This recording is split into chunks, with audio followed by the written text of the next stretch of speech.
सुप्रभात बच्चों, आज हम कक्षा 9 विषय हिंदी काव्य खंड में पाठ 3 दोहा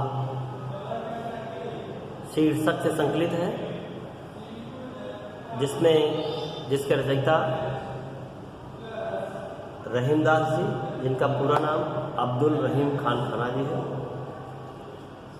आज इनके नीतिपरक दोहों को पढ़ते हैं हम लोग। पहला दोहा है बेटा, जो रहीम उत्तम प्रकृति का कर सकत कुसंग, चंदन विष व्यापत नहीं लिपटे राहत भुजंग। रहीम दास जी कहते हैं कि जिनका स्वभाव या प्रकृति उत्तम होती है, अच्छी होती है, अच्छे लोगों का साथ होता है ना? अच्छे लोगों का साथ मतलब बाहरी से नहीं, अंदर के अच्छे विचारों से उनका साथ होता है ना। का कर सकत कुसंग, तो उनको जो कुसंगति है, कुछ भी यानी बुरी संगति है, उनका कुछ भी बिगाड़ नहीं सकती है ना। तो रहीम दास जी क्या कहते हैं? रहीम दास जी कहते हैं जिनका स्वभाव, जिनकी प्रकृति अच्छी है, अच्छे स्वभाव वाले व्यक्ति हैं, उनका कुसंगति या बुरी संगति कुछ भी बिगाड़ नहीं सकती। चंदन विष व्यापत नहीं लिपटे रहा भुजंग। जिस प्रकार से चंदन के पेड़ में विषैले सांप सर्प लिपटे रहते हैं, परंतु उसके विष का प्रभाव उस चंदन के पेड़ पर नहीं पड़ता है, वैसे ही जो उत्तम प्रकृति वाले या उत्तम स्वभाव वाले व्यक्ति होते हैं, उन पर भी बुरी संगति का कोई प्रभाव नहीं पड़ता है। ठीक है बच्चों, लेकिन ये कहावत और भी कही गई, काजल की कोठरी में कोई कितना सयाना जाए, कहीं न कहीं कालिख लगी जाती है ना। तो आप इस बात को ध्यान रखना, आपका स्वभाव अच्छा है ना, परंतु जहां तक हो सके तो बुरी संगति में या बुरे व्यक्तियों के पास रुकना भी नहीं। क्योंकि आपने रामचरितमानस रामायण के विषय में सुना होगा कि भगवान राम की माता कैकेयी थी, राम के दरबार। दशरथ उनके पति थे कैकेयी के, जिनका 10 दिशाओं में जिनकी विजय थी। और 2 मिनट की संगति मंथरा की उनकी बुद्धि को पलट देती है और अयोध्या समाज को तहस नहस कर देती है ना? तो भले ही आपका स्वभाव अच्छा है, बहुत अच्छे हैं, लेकिन ये जिस प्रकार से हम रोड पे जा रहे हैं, अगर ध्यान ना दें तो 2 सेकंड में कहीं पर भी हादसा हो सकता है। तो वैसे ही विचारों के संबंध में भी, अच्छाइयों के संबंध में भी बच्चों होता है। हमें इस बात को ध्यान रखना है, हर पल ग्रहण करने के समय हमें जरूर ध्यान रखना है। ठीक है, तो इसीलिए कहते हैं रहीम दास जी कि जिनका स्वभाव अच्छा होता है, उत्तम होता है, उनका बुरी संगति कुछ भी बिगाड़ नहीं पाती है। वैसे ही जैसे चंदन के पेड़ में अनेक विषैले सर्प लिपटे रहते हैं, परंतु उन सर्प के विषों का प्रभाव उस चंदन के पेड़ पर नहीं पड़ता है, वैसे ही बुरे व्यक्तियों का प्रभाव भी अच्छे व्यक्तियों पर नहीं पड़ता। दूसरा देखें, रहीमन प्रीत सराहिए मिले होत रंगदून, ज्यों जर्दी हरदी तजे तजे सफेदी चून। रहीम दास जी कहते हैं कि हमें ऐसे प्रेम की प्रशंसा करनी चाहिए जिसके मिलने से हमारी खुशी दुगनी बढ़ जाती है ना।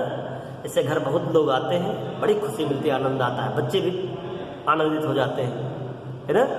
तो हमें ऐसे प्रेम की प्रशंसा करनी चाहिए। कुछ लोग ऐसे भी आते होंगे जिनको मन करता होगा तुरंत भगा दे, है ना, लेकिन शिष्टाचार बस में भगा नहीं पाते हैं। तो इसीलिए रहीम दास जी कहते हैं, रहीमन प्रीत सराहिए मिले होत रंगदून, रहीमदास जी कहते हैं हमें ऐसे प्रेम की सराहनीय प्रशंसा करनी चाहिए जिसके मिलने से हमारे हृदय का आनंद 2 गुना बढ़ जाए। जो हल्दी तरजी जर्दी तजे तजे सफेदी चून, जिस प्रकार से हल्दी अपनी पीलेपन को छोड़ देती है और चूना अपनी सफेदी को छोड़ देता है और दोनों मिलकर के लाल रंग यानी प्रेम का रंग हो जाते हैं। इसीलिए हमें ऐसे प्रेम की प्रशंसा करनी चाहिए जिससे मिलकर के हमारा हृदय और आनंदित हो जाए। ठीक है बच्चों। टूटे, तीसरा देखिए, टूटे सुजन मनाइए जो टूटे सो बार, रहीमन फिर होइए टूटे मुक्ताहार। रहीमदास जी कहते हैं जो सज्जन व्यक्ति है, गुणवान व्यक्ति है, यदि हमसे किसी कारणों से रूठ जाता है तो हमें उसे मना लेना चाहिए। उसे मनाने में किसी प्रकार का हमारा नुकसान नहीं है। यदि 100 बार भी वह हमसे रूठ जाता है तो 100 बार भी हमें उसे क्षमा मांग लेनी चाहिए, मना लेनी चाहिए, क्योंकि ऐसा व्यक्ति तुम्हारा नुकसान कभी नहीं करेगा, बल्कि उसके सानिध्य से, उसकी निकटता से तुम्हारा भला ही होगा, तुम्हारा तुम्हें सच्चा रास्ता ही वह दिखाएगा। रहीमन फिर कोई ये टूटा मुक्ताहार। रहीमदास जी कहते हैं जो ऐसे व्यक्ति हैं मोतियों के हार से भी बहुमूल्य हैं। जिस प्रकार से लोग मोतियों का हार टूट जाता है और टूटने के बाद फिर से उसे पिरो लेते हैं, वैसे ही हमें सज्जन व्यक्ति, रूठे हुए सज्जनों को भी बार बार मना लेना चाहिए। ठीक है बच्चों। अगला देखते हैं। रहीमन असवा नैन ढर जे दुख प्रकट करे, और जा ही निकालो गेहते कस न भेद कह दे। रहीमदास जी कहते हैं कि हमें अपने परिवार की एकता को बनाए रखना चाहिए, कभी भी उसे खंडित नहीं करना चाहिए एकता को।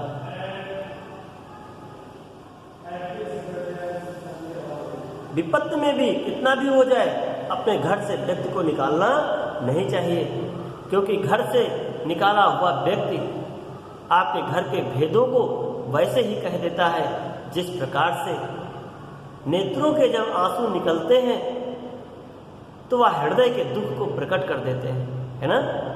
देखिए इसको फिर से। रहीमन असवा नैन ढरे जे दुख प्रकट करे। रहीमदास जी कहते हैं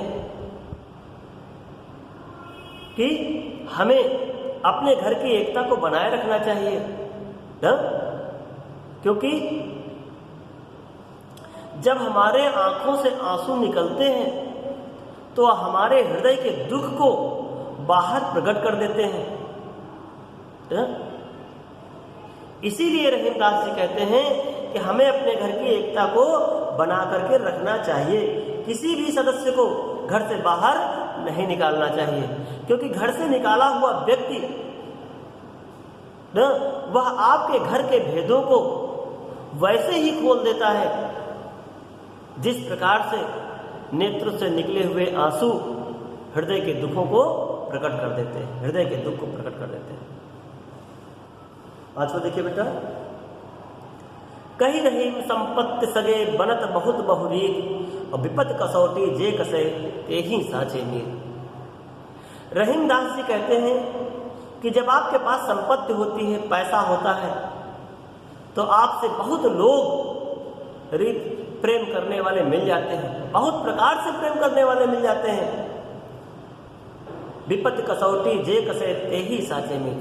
परंतु जो विपत्ति के समय में आपका साथ देते हैं या विपत्ति की कसौटी पर खरे उतरते हैं, वही सच्चे मित्र होते हैं, उन्हीं को सच्चा मित्र मानना चाहिए। ठीक है बच्चों। तो अब आज इसको यहीं तक रहने देते हैं, आगे अगली कक्षा में पढ़ाएंगे। ठीक है बच्चों। तो इसका पहला और तीसरा हिंदी में व्याख्या कर लेना। ठीक है। फिर कहा। धन्यवाद बेटा।